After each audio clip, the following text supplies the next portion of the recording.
As you know, Werner Enterprises values its veteran associates, and every year around Veterans Day, we try to do our part in honoring them.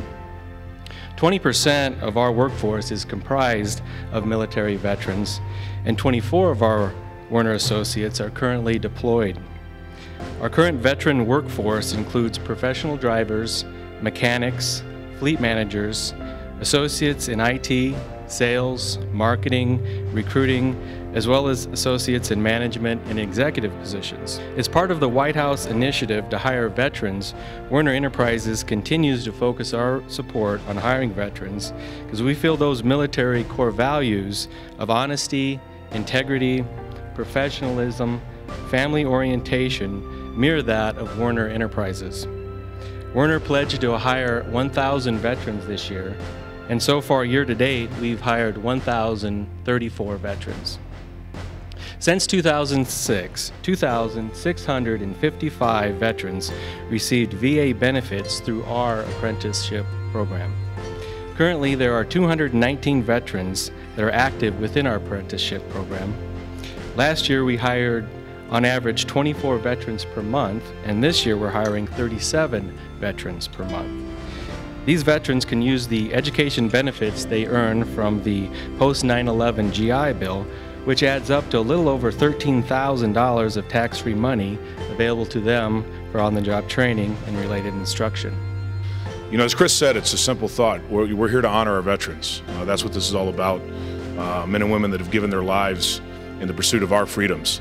And I think it's something that you can't take seriously enough, you can't think enough, and you can't take enough time out of your daily lives to really honor and remember what they've done, because they have in many cases made the ultimate sacrifice. Behind me in this lobby is a haunting reminder that we felt appropriate to leave on display all week, and we want people to continue to take the time and really take the time to read about some of these people's lives. The exhibit is called Remembering the Fallen, and when you think about what it's commemorating, it is commemorating those individuals that really did make the ultimate sacrifice. The display features photos of specifically soldiers from Nebraska and Iowa. So these are people, these are our neighbors, these are people that live around us. These are people that we go to church with that have made that sacrifice, and that's why we wanted to make it, we thought it was an appropriate tribute for everybody to get an opportunity to spend time with. But in addition to these young men and women, 6,444 others have given their life over the last 10 years in the wars in Iraq and Afghanistan. And I think each and every one of them deserves our respect. To my right, you'll notice a table. We've done this over the last several years, tradition we'd like to carry forward. And for those of you that are unfamiliar with what the table represents, I'd like to talk about it for a moment. The first thing in its totality, it represents our everlasting concern for those that have went to war and haven't returned, those missing in action, those that are potentially prisoners of war as we speak somewhere in this world. The table is set for one. It symbolizes the frailty of one prisoner fighting a daily battle against his oppressors. The white tablecloth signifies the purity of their intentions when they answered their nation's call to duty. The single red rose reminds us of the families at home that love them and miss them and are thinking about them and waiting for their return. The red ribbon represents our admiration for their determination. The black ribbon reminds us, unfortunately, for those that will not return.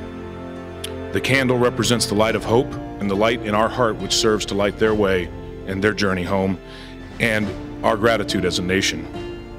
The Bible represents the strength achieved from faith as we remind ourselves that we are one nation under God. The faded picture is a reminder to the families that they are loved and missed, and the slice of lemon reminds us of their bitter fate.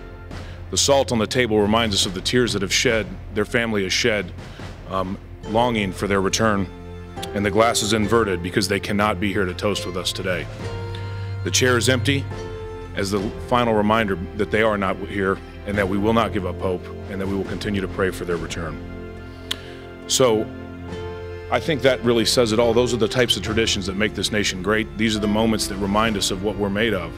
But we really do need to take the time, and I would implore you with your families, with your loved ones, with your neighbors, to take the extra step and really tell a veteran thank you.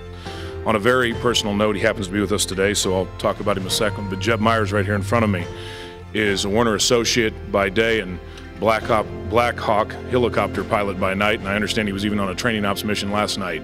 You know, that's the sacrifice people make to prepare themselves for hopefully a day that doesn't come where he finds himself in battle. But if he does, he'll be prepared and he'll represent us proudly. And it's men and women like him all around us that are the true heroes.